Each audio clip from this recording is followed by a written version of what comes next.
अस्सलाम वालेकुम ख़वातीन हज़रात, नाज़रीन, आपको ईद की ढेरों मुबारकबाद, इस दुआ के साथ कि अगली ईद पर हम इस मनहूस कोरोना को एक डरावना ख्वाब समझकर यकसर भूल चुके होंगे। नाज़रीन, आज के इस ईद उल फित्र स्पेशल शो में हम लोग आपसे बतौर हम महवे गुफ्तगू होंगे, जरा मजा लीजिए जी। अस्सलाम वालेकुम। वालेकुम जनाब, सबको बड़ी बड़ी ईद मुबारक जी। बहुत अल्लाह ताला रहमत करे पूरी कौम पे, पूरी दुनिया के इंसानों के ऊपर अल्लाह पाक रहमत करे और माफ कर दे। लो जी, आज चूंकि छोटा भाई मेरा प्रोफेसर जुनैद साहब अल्लाह पाक के पास चले गए हैं, उनके बाद मेरी आज पहली ईद है। अल्लाह ताला उनकी कब्र मुनव्वर कर। और फिर जुनैद सलीम के मदर इन ला सास साहिबा माँ जी दुनिया से चले गए। इनकी भी उनके बाद पहली ईद है ये। बहुत बड़ी शख्सियत की मालिक थी माँ जी, क्या बात है। प्रोफेसर अमीन जावेद साहब की बेगम। और उस दिन जनाजे पे सराजुल हक साहब कह रहे थे कि मैं कुछ दिन पहले आया हुआ था तो अल्लाह ही अल्लाह कर रही थी, अल्लाह ही अल्लाह, और कोई जिक्र ही नहीं। आलम ये था कि जब उनका आखिरी वक्त आ पहुंचा, वो दिल के आर्जे में मुब्तला थी, तो अपने बच्चों को इकट्ठा करके आखिरी कोई 1.5-2 घंटे तक अज़कार करती गई और कुरान शरीफ पढ़ती रही। तो दम निकलने से चंद मिनट पहले बाकायदा पूरी ताकत के साथ खड़ी हुई और ऊपर अल्लाह ताला की तरफ देख ऐसे इशारा करके कहा कि या अल्लाह अब तू मेरी जान निकाल ले, और फिर लेट गई और जान जाने। मैंने आपको इसलिए वो मैसेज किया था कि जो बता के जाते हैं उनका राब्ता हो चुका।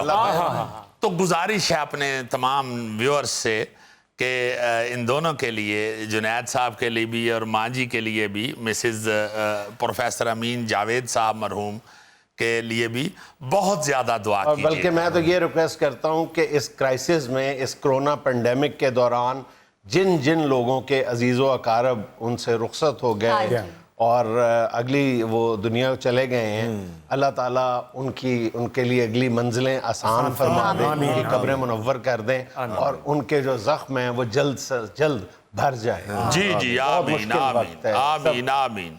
मैं कहता हूँ जी कि पिछले साल 1.5 साल से रोजाना किसी ना किसी तरफ से किसी बड़े ही प्यारे की इतला आती है कि वो भी चला गया। कहते ना, अजीज इधर देख के हमने तेरी खातिर, अजीज इधर देख के हमने तेरी खातिर वो दिन भी गुजारे जो गुजरने के नहीं थे।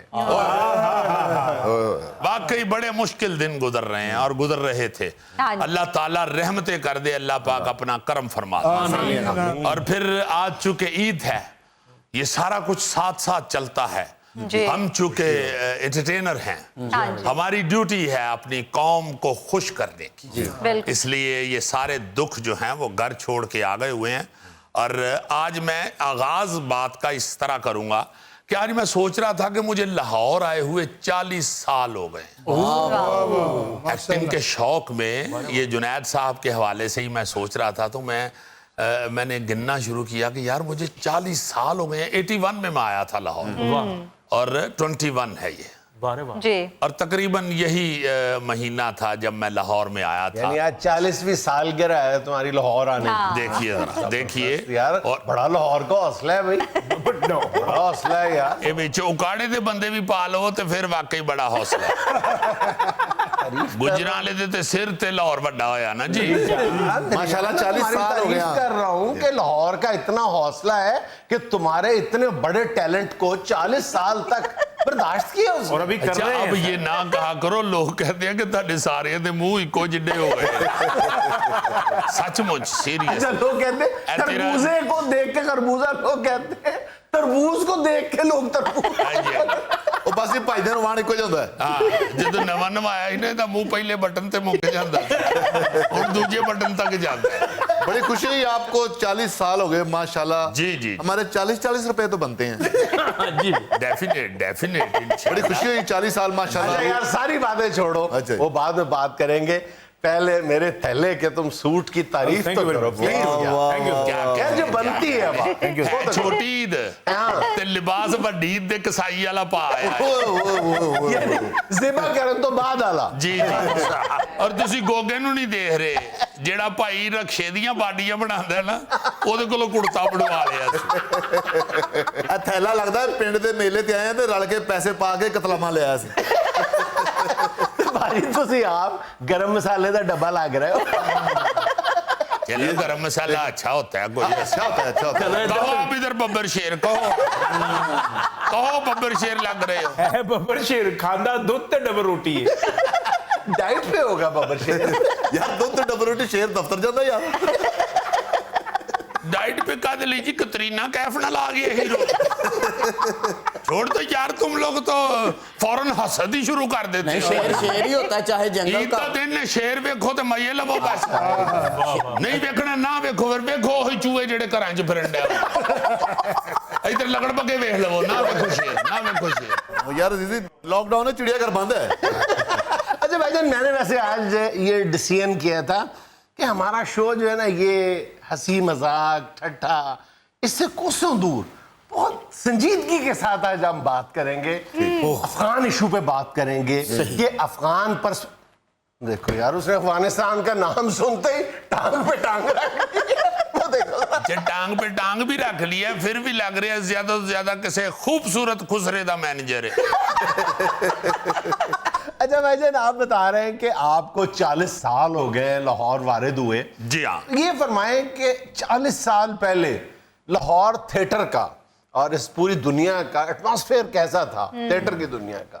थिएटर की दुनिया जो थी ना जी उस वक्त तो इतनी रिच थी जी जी ऐसी बारोब थी कि आप हैरान होंगे सुन के कि डॉक्टर अनवर सज्जाद साहब जैसा बंदा वो ओपन एयर थिएटर में जिसे बाद में बेचारे को कोई पूछता ही नहीं है ओपन एयर थिएटर को।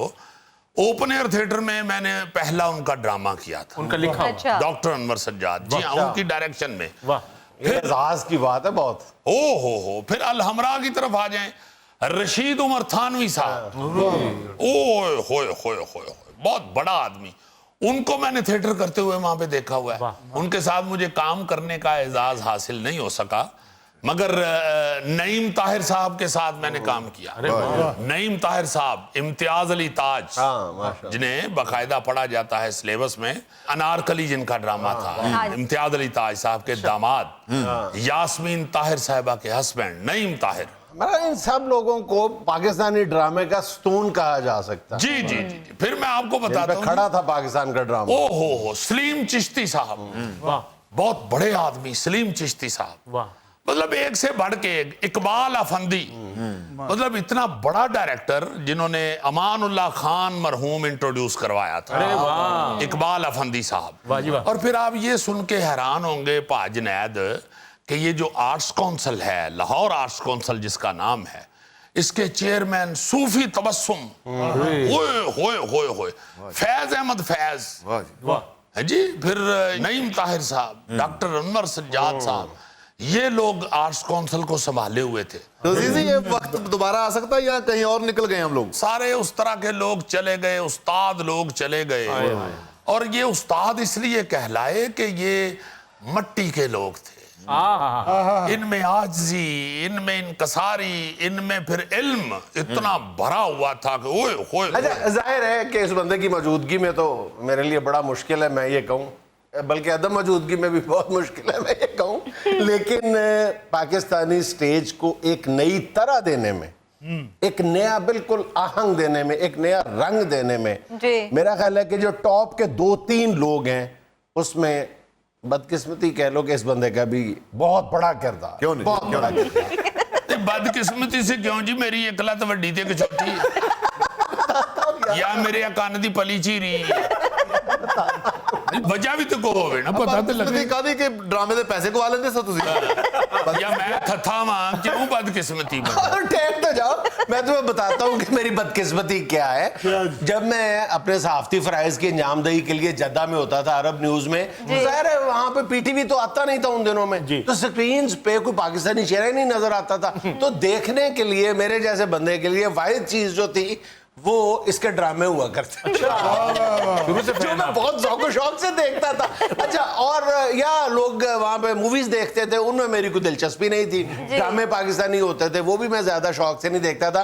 तो मैं मौसूफ के ड्रामे ही देखा करता था वीसीआर पे। और वीसीआर की जो एक कैसेट वो भर भर के देते थे ना वहां पे जद्दा में, उसका किराया 1 या 2 दिन के लिए 10 रियाल हुआ करता था। अच्छा, मैं वहां जाके एक ही बात कहता था हर दूसरे दिन, सुहेल अहमद का नवा ड्रामा आया है, तो वो दे देता था।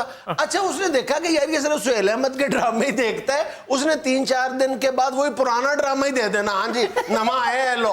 अब मैं पुराने ड्रामे में कहे कि यार तो मैं आपकी खिदमत में ये अर्ज करना चाहता हूं कि आपके ड्रामे देख देख के एक तो मेरा जो अक्लो दानिश की जो आगही का सफर था वो रुक गया हमेशा हमेशा के लिए। और दूसरा नुकसान ये हुआ कि जो 10-10 रियाल जो मैंने जाया किए, आज अगर मैं जमा किया होता ना मैंने 10-10 रियालों को, तो लाहौर के MM आलम रोड पे मेरा एक इंतहाई शानदार किस्म का प्लाजा होता। मैं मालूम ते तेरा प्लाजा होता ते आज तू नैब च बैठा होता, हस्पताल च ना बैठा होता। ये जो तुम्हारा पिंक कलर है ना, पिंक, ये अय्यी के चुटकुले से दानिश का शेड है। बात क्या हो रही है पता नहीं किधर ले जाता है। बताना मैं ये चाह रहा था कि उस वक्त बहुत बहुत बड़े लोग हुआ करते थे जी। कुछ बीच में अभी माशाल्लाह हयात हैं, जैसे नईम ताहिर साहब, शुएब हाशमी साहब। शुएब हाशमी साहब अल्लाह ताला उनको सेहत तंदुरुस्ती दे दे, वो काफी अरसा से बेचारे बीमार हैं। हाँ जी। बहुत बड़े आदमी, ये आपके पाकिस्तान में जो बड़े बड़े पढ़े लिखे और इंतहाई बेहतरीन आर्टिस्ट आपको नजर आते हैं, उनमें से 80% उनके शागिर्द हैं। मशहूर बात कहते हैं ना, बाअदब बामुराद, बेअदब बेमुराद। सच्ची बात है कि मैंने इस बंदे में देखी है, अपने सीनियर्स का बहुत ज्यादा एहतराम करते हैं उसमें। मैं कहता हूं कि जुनैद ऐसे ऐसे बाअदब लोग के पिछले दिनों हमने शुएब हाशमी साहब के शागिर्दों का जिक्र किया, तो फारूक कैसर साहब ने बाकायदा मुझे फोन करके गिला किया कि तुमने मेरा क्यों नहीं नाम लिया उनके शागिर्दों में। खुद देखो बड़े ये भी उन्होंने कहा था कि अपने असातिज़ा का जिक्र किया था तो जुनैद का जिक्र क्यों भूल गए थे। चलो आगे चलो टाइम यार उस्ताद, क्या तुमने मुझे कर्लिंग वाल सेट करने बताए? पौना घंटा शीशे के बैठा है, जिਵੇਂ बांदर के शीशा रख दियो ना वो हटता ही नहीं, शीशा नहीं हटने देता। यानी मैंने अपने आप को बंदर तस्लीम कर लिया। अच्छा, आपको बता रहा हूं कि उसके बाद फिर ये जो लोग आए, सूफी निसार साहब, सूफी तबस्सुम साहब के बेटे प्रोफेसर सूफी निसार, उनके भी बहुत सारे शागिर्द हैं। फिर मुनीर राज साहब, अल्लाह उनको जिंदगी दे, बहुत बड़े सहाफी। अच्छा भाईजान, ये बताएं आपके बराह रास्त उस्ताद कौन है? अगर एक बंदे फखरी अहमद जी, फखरी अहमद मरहूम, उनके बहुत सारे शागिर्द हैं। मस्ताना साहब भी उनके शागिर्दों में से थे।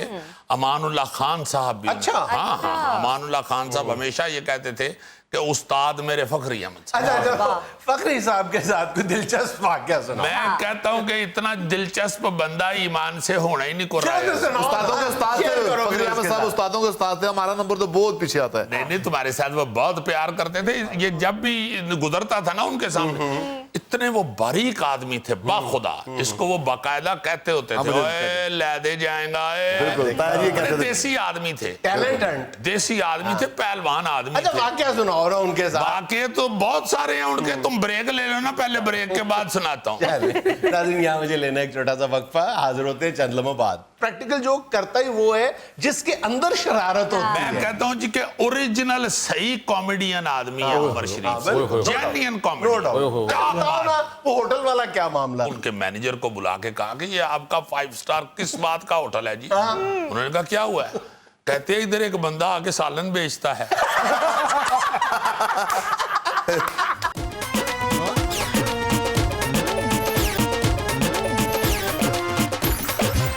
जी, फखरी साहब की बात हो रही थी। फखरी अहमद साहब मरहूम, अल्लाह बख्शे, बहुत बड़े आदमी, बहुत बड़े वर्सटाइल आर्टिस्ट। क्या बात? ऐसे मजेदार आदमी थे आम लाइफ में कि एक दफा हम लोग अलहमरा के सामने आए हैं, तो वो जो पार्किंग वाले थे ना जी, कुछ लोग ठेकेदार, वो पार्किंग के ठेकेदार दर हल्के से कान टुटे भी होते हैं, वो फखरी अहमद साहब के साथ बदतमीजी कर रहे थे। मुझे गुस्सा चढ़ गया कि मेरे उस्ताद के साथ बदतमीजी। मैं उधर कसोनमुखी हो गया। बेवकूफों वाला दौर था, बिल्कुल नासमझ एज थी, मैं लड़ पड़ा उधर। वो किसी के इधर से को खून शून निकल आया। वो अंदर होते थे चौधरी नजीर साहब, अच्छा, वो रेजिडेंट डायरेक्टर थे, अल्लाह ताला उनको भी जन्नत में जगह दे, वो भी बड़ा सख्त आदमी था। उन्होंने अंदर साहब को बुला लिया। अब मुझे ये था कि अंदर जाके फखरी साहब कहेंगे कि इसने मेरे साथ बदतमीजी की है, इसलिए मेरे मुंडे ने मारे है। तो अंदर जाके कहते हैं एने मारिया जी, देखो ना कोई गल ना बात है, मैं फजूल ही उन्हें कुट कर लिया। मेरा रंग उड़ गया। मैं यार है की होए, मैं कहता है बकवास ना कर, वो गल होवे ते बंदा लड़ दे, वही लड़ पे तू। इंतहाई मोहब्बत से भरे हुए बंदे। नो डाउट, होए होए क्या बात। और मोटरसाइकिल पे मैं पीछे उनके बैठा हुआ आ रहे होते थे गुलशन रावी से, तो रास्ते में बाकायदा ब्रेक लगा के छेड़ते थे लोगों को, जैसे बच्चे नहीं छेड़ते। मैं बड़ा कहूँ ताया जी, उस वक्त माशाल्लाह उनके टीवी सीरियल चल रहे थे, ये रेजा रेजा में उन्होंने मेरे वालिद का रोल किया और बड़ा हिट था। फिर वो उससे पहले लाजवाल में नाना बने हुए थे, मैं भी खोया खाऊंगा, मैं भी चाय पीऊंगा, बहुत कमाल रोल किया था। टीवी पे तो हमने बहुत सारे उनके रोल देखे हैं। बड़े बड़े बहुत बहुत अब्दुल शकूर क्रैक, टक्कर मार के पागल कर देता, मतलब बहुत बहुत कमाल रोल। वो पीढ़ी पहलवान बहुत पहले पीढ़ी पहलवान, ये सोना चांदी में, सोना चांदी में सलूक का हलवाई और बाइक रोक के जुगत करते थे लोग। जी जी जी, बाकायदा बूढ़े बूढ़े बाबियों को छेड़ना, या मतलब खुद भी बुजुर्ग आदमी थे मगर इंजॉय करते थे। तो मैं अगर कहता था ना कि खुदा दा ना जे ताया जी आप क्या करते हैं, कितने लड़ाई हो जाएगी, भाई सानू जिंदगी इंजॉय करन दे, तो उतर जाए तो यार क्या जुमला है, सानू जिंदगी एंजॉय कर। उनको असल में ये मालूम था कि भाई मैं आर्टिस्ट हूँ, जब कोई मुझे पहचान लेगा, और लोग बेचारे आगे से हंस पड़ते थे। वो ये तो फखरी अहमद है। तो बड़े ही प्यारे नफीस तबीयत के आदमी, इंतहाई नफीस, वाहिद ऐसे उस्ताद हुए हैं जिन्होंने शागिर्दों से कोई लालच, कोई ऐसा को ख्वाहिश का इजहार नहीं किया, उल्टा खिदमत की है, उल्टा आर्टिस्टों की बाकायदा सिखाया है और प्यार किया और खिदमत की है। ऐसे मजे के आदमी के हर आदमी का कोई ना कोई निक नाम रखा होता था। हाँ, निकनेम जरूर रखते थे। इसको कहते होते थे गग्गी मलक। एक जग्गी मलक हुए हैं, विलन थे, आर्टिस्ट थे, उनकी शक्ल इससे मिलती थी। तुमने उसके लफ्ज का मजा नहीं लिया। निक नाम, जैसे नेक नाम नहीं, निक नाम, निक नाम। इसको हंडोलना कहते थे, नवाज को हंडोलना कहते थे। क्या नाम रखा था? इसको मुख्तलिफ छेड़ते थे। मुझे कहते कालू कालू ले दे जाएगा सबनू। मुझे याद है, मैंने सुना है कि सीनियर से कि किसी एक एक्टर को वो रालू भी कहते थे। वो किसको कहते थे? मिन्नू क्यों कहते थे बताओ? रालू। ऐसे ही मैं जरा जब आया था तो मैं बिल्कुल चुप करके बैठा रहता था। मैं उनसे डरता भी था बहुत, और उनका अदब बड़ा करता था, और मैं खामोश बैठा रहता था। तो वो मुझे कहते थे साईं ये रालू, ये चुप मस्त बैठा रहते। अच्छा, मजे की चीज उनमें ये है, इंतहाई खूबसूरत बात उनमें ये होती थी कि ये निकनेम और ये वो जो है ना जी, वो सिर्फ हौसला अफजाई के लिए करते थे। बिल्कुल सही, बिल्कुल सही। कि नया लड़का आया है तो उसके साथ फ्री हो जाते थे फौरन, ताकि उसे कॉन्फिडेंस मिले। अच्छा, माजरत चाहता हूं, तुम्हारी बात काट रहा हूँ। ये जो तुम प्रैक्टिकल जोक की बात कर रहे हो, जैसे फखरी अहमद साहब किया करते थे, रोक के फिर जुगत किया करते थे, तो तुम सुनाते हो कि एक जो कॉमेडी किंग है हमारे उमर शरीफ साहब, वो भी प्रैक्टिकल जोक के बड़े मास्टर थे। वो हद कर दिया करते थे। उमर शरीफ साहब को तो अल्लाह ताला सेहत तंदुरुस्ती दे, बड़ी लंबी जिंदगी अता फरमाए। उनकी एक दो उमर शरीफ तो एंजॉय उन्होंने भी इतना किया हुआ है। ये मतलब प्रैक्टिकल जोक करता ही वो है जिसके अंदर शरारत होती है। मैं कहता हूँ जी कि ओरिजिनल सही कॉमेडियन आदमी है उमर शरीफ, जेन्युइन कॉमेडी। वो होटल वाला क्या मामला था? इधर 5 स्टार होटल एक में आके ठहरते थे, नए नए जब आए हैं ना इधर, तो जाहिर है होटलिंग, इधर आके होटल में ठहरते, तो होटल में ठहरते थे। तो एक हमारा बड़ा प्यारे दोस्त थे, बुजुर्ग थे, ताया आदिल भट्ट साहब, बड़े नफीस आदमी, सबसे आर्टिस्टों से वो प्यार करते थे। ये ग्वाल मंडी में रहते थे, और बड़े वो बब्बर शेर भाई, तो सबसे मोहब्बत करनी। तो उन्होंने कहा, ए उमर, फ्री सबसे, जाहिर है। और तू लाहौर आया हुआ है, फिक्र ना कर, तेरे लिए खाबे सारे मैं बनवाऊंगा, होटल का खाना नहीं खाना। अच्छा। तो वो रोज बेचारे ना घर से कोई ना कोई चीज पकवा के तो उनके लिए उस 5 स्टार होटल के कमरे में ले जाता। अच्छा। तो मैं होटल का खाना खाओ, मैं तुम्हें घर। अच्छा, उमर शरीफ साहब जो है ये शरारती आदमी, इनको ये कि यार ये क्यों आके मुझे दोपहर को जगा देता है। वो तो सारी रात जागने वाले थिएटर के आर्टिस्ट और फिर सारा दिन सोए हुए 4-5 बजे उठना, वो आके 1 बजे टली दे बजा देते थे। और कीमा मिर्चा लेके आया, कभी कोई भिंडी गोश्त लेके आया। तो वो 2-3 दिन में अक गए उमर साहब। उन्होंने जाके ना जी नीचे रिसेप्शन पे उमर शरीफ साहब ने, होटल, हाँ उमर शरीफ साहब ने जाके होटल मैनेजमेंट को, उनके मैनेजर को बुला के कहा कि ये आपका 5 स्टार किस बात का होटल है जी? उन्होंने कहा क्या हुआ है? कहते हैं इधर एक बंदा आके सालन बेचता है। वो जीएम कहता है सालन बेचता है? हाँ, मैंने खुद खरीदा उससे, 3 रोज हो गए मैं, वो मुझे मेरे सामने सालन बेच के जाता है। वो कहता है जी कि किस तरह हो सकता है जी सालन बेचने 5 स्टार होटल के कमरों में? हाँ यार, कमरों में आ गए, वो बेल दे दे के सालन बेचता है। लोग कहते हैं जी कितने बजे आता है? यही कोई 1-1.5 बजे आता है, आएगा कल भी। तो जब आएगा तो मैं आपको फोन करूंगा। ये वो अब वो मैनेजमेंट वाले सारे उधर लेके अलर्ट हो गए कि जी 1-1.5 बजे एक बंदा आता है सालन बेच जाता है। वो बेचारे आए आदिल साहब, उन्होंने पतीली उठाई हुई सालन की, मोहब्बत के साथ कि भाई मैं उम्र के लिए लेके जा रहा हूँ, मेरा यार है। वो सिक्योरिटी वाले पीछे आ गए, उन्होंने देखा पीछे आते आते आते तो जाके उन्होंने उमर शरीफ साहब का दरवाजा खड़काया। सिक्योरिटी वालों ने आके आदिल भट्ट साहब को पकड़ लिया। काबिल यकीन बात। वो सिक्योरिटी वालों ने पकड़ लिया। वो भट्ट साहब कह रहे हैं यार मेरा दोस्त है इधर उमर शरीफ, मैं उसको सालन, वो कहते हैं जी आप सालन बेचते हैं। जब उन्होंने ये कहा ना कि उमर साहब नहीं कहा कि आप उनके सामने, बस फिर तायलू कौन ढके, वो तायले शोर मचाया, ओए उमर साहब छुपे हुए हंस रहे हैं, मजा ले रहे हैं। उमर साहब की तो ऐसी ऐसी शरारत है ना जी, वो तो आप 3-4 शो कहें तो सुनाता रहो। एक हमारे महमूद खान साहब बड़े भारी भरकम आर्टिस्ट, हाँ, जो पेट हिला के हंसाया करते थे, बेचारे फौत हो गए, बड़ा इनोसेंट और बड़ा अच्छे आर्टिस्ट थे। वो उनके पास वेस्पा था और वो उमर साहब का ही ड्रामा कर रहे थे उन्हीं के थिएटर में। हाँ, उन्हीं के थिएटर में उनका ड्रामा कर रहे थे। उमर साहब ने उधर सिक्योरिटी वालों को कहा कि ना तो वेस्पा उठा के, बाकायदा उठा के वेस्पा छत पे चढ़ा दिया, थिएटर की छत पे, थिएटर की छत पे चढ़ा दिया। अब वो महमूद खान साहब वेस्पा ढूंढ रहे हैं और उमर साहब उनके साथ, खुद महमूद खान साहब के साथ थाने पर कटवाने चले गए। ये हमारे बहुत अच्छे आर्टिस्ट हैं भाई, ऐसे जो भाई देखिए ये तो हमारे थिएटर के बाहर से भाई वेस्पा गायब हो गया ना। उस वक्त कोई सीसीटीवी ना कुछ, किसी को क्या पता चले कि अच्छा, सारी बातें छोड़ो, उमर शरीफ साहब ने इसके साथ क्या किया था वो बताओ, तुम बताओ। मैं अपनी एक ब्रेक ले लो फिर बताता हूँ। यहाँ पे लेना हमें छोटा सा वक्फा, हाजिर होते हैं चंद लम्हे बाद। अंदर असी गए थे, खान साहब ना जी एयर कंडीशन डाइनिंग हाल च बैठे, अगे 3 बंदे बैठे ने, उन्होंने सुना रहे ने 100 गल्लां दी कोई गल ते बहुते पानी दे कोई नवाब ट्यूबल ब्रांडर थ्रोल लाहौर वाले।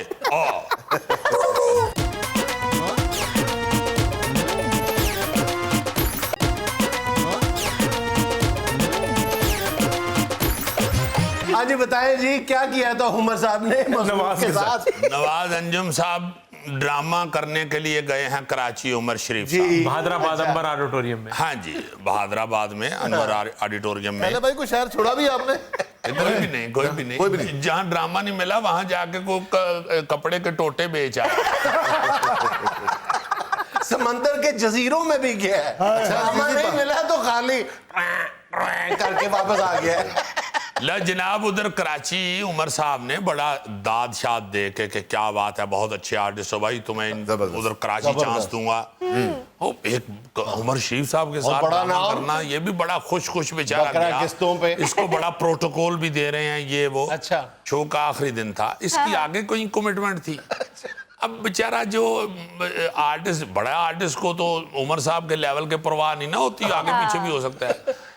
वो उस वक्त अब एक माड़ा आर्टिस्ट जो है वो बेचारा अगली कमिटमेंट को क्या कहे भाई। अच्छा। तो इसने आगे कहीं और ड्रामा करना था, तो इसको जानबूझ के आखिरी दिन कहते हैं कि भाई 3 शो बढ़ गए हैं। भाईजान मैंने तो बात की हुई है। अरे भाईजान मैंने आगे बात की, अबे 3 शो कह रहा हूँ बढ़ गए हैं, सुन नहीं रहे।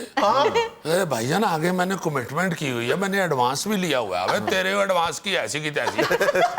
वो उमर शरीफ को कह रहा है मिन्नतें कर रहे 3 शो बड़े नहीं थे, ऐसी चेजा ले रहे थे। चेजा ले रहे थे। अच्छा। अब ये मिन्नतें तरले कर रहा है बेचारा, कहते चलो भाई ठीक है चलो लो भाई इसे छोड़ो जाके एयरपोर्ट छोड़ो, इसे एयरपोर्ट छोड़ो, तुम्हारी टिकट हुई है ना, छोड़ो भाई तुम्हें।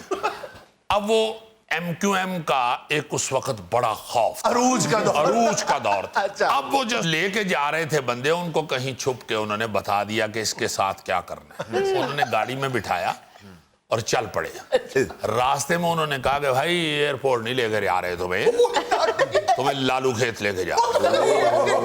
मैं रोना शुरू हो गया था।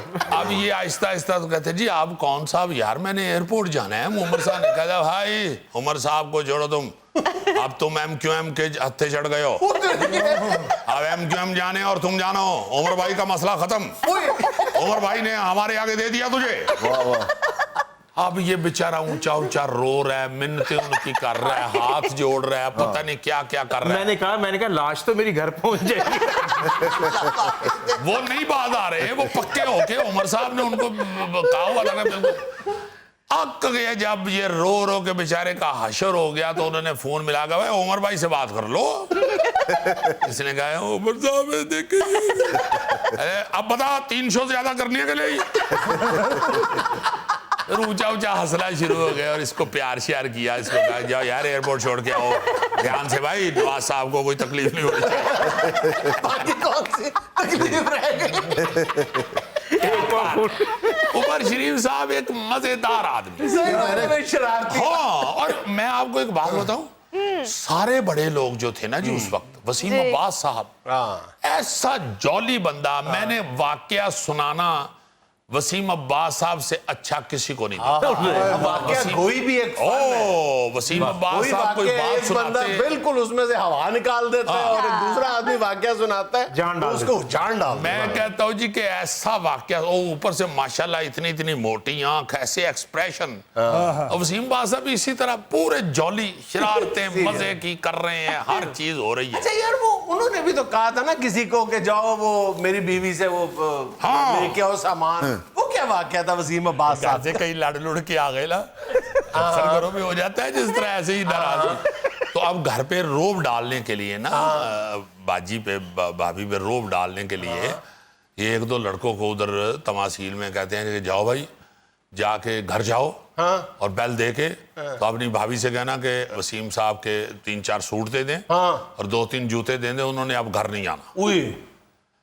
तो वो लड़के बेचारे गए, ठीक है, पहले वो कहा कि पाया नहीं जाओ, मैं कह रही हूँ। अच्छा। वो चले गए बेचारे, उन्होंने जाके कहा कि जी बेल दी, वो बाजी ने पूछा क्या बात है भाई, तो कहते जी वो वसीम अब्बास साहब ने भेजा है, तो वो कह रहे हैं मेरे 4-5 सूट दे दें और 3-4 जूते। जाहिर है वो लड़के तो यही एक्सपेक्ट कर रहे होंगे ना कि वो भाभी डर जाएंगी, कहेंगी नहीं मैं फोन नहीं दफा हो जाओ, मनाती हूँ उनको। दफा हो जाओ, मैं खुद ही फोन पे बात कर लूंगी।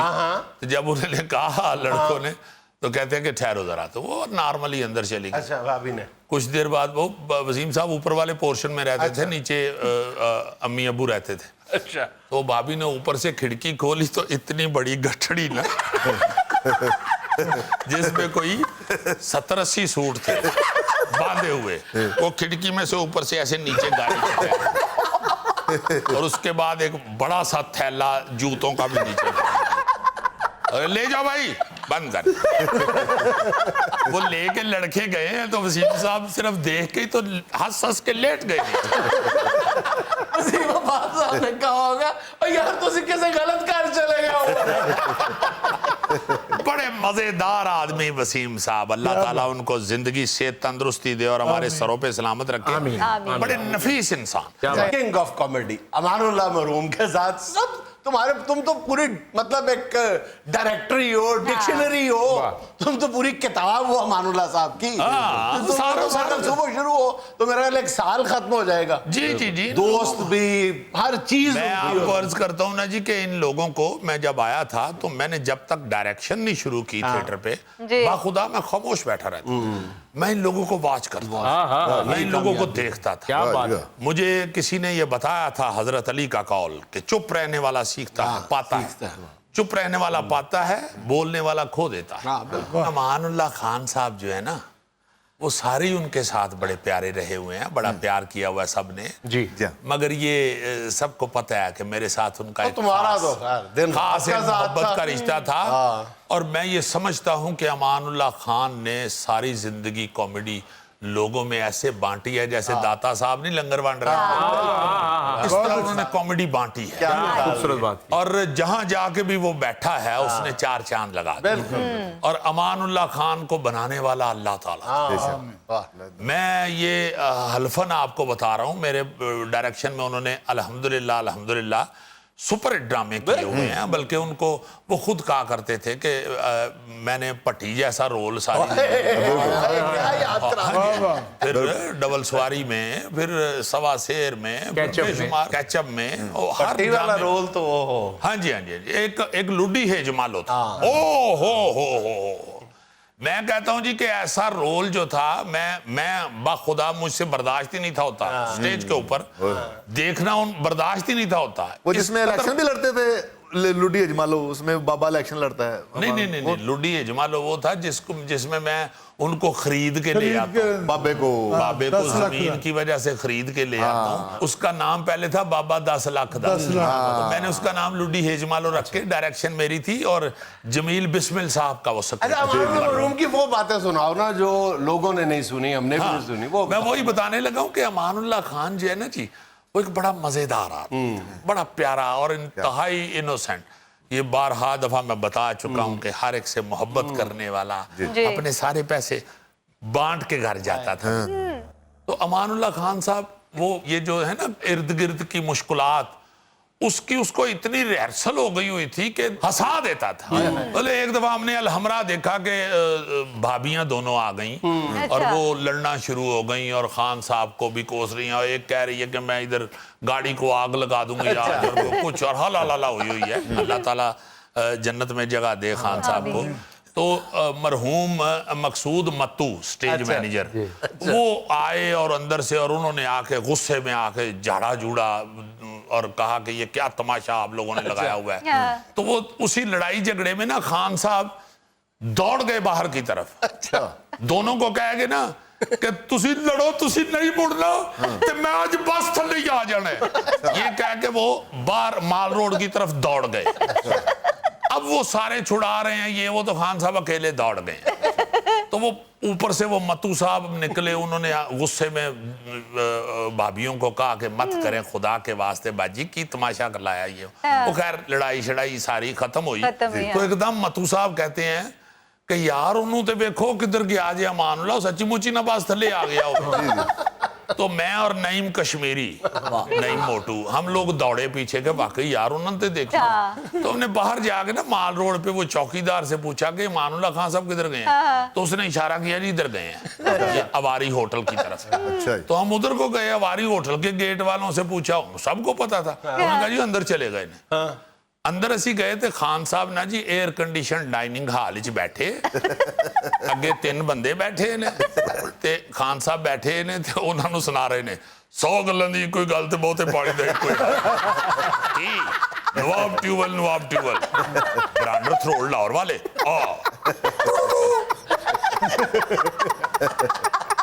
हस के मैं ते नहीं मोटा पागल बस थले आए मैं तुसी बस थले आना है कहंदे रहे जिंदगी इंजॉय करन दियो मैनू, इन्हां ने ते बाद नहीं आना। बड़ा प्यारा आदमी अमानुल्लाह खान, बड़े प्यारे, अपने बच्चों के बड़े दोस्त। ये जो उनका बड़ा बेटा है अमानत, ऐसी उसको जुगत करते थे और ऐसी शरारत करते थे कि वो बेचारा सारा दिन साथ हंसता ही फिरता। नाज़रीन, ये था आज का हस्बे हाल और आज की छोटी सी बात, ये खामोशी औरत का जेवर है। और औरत ये जेवर सिर्फ उस वक्त पहनती है जब वो सो रही होती है। खुश रखे वाह, वाह, वाह। इंशाल्लाह।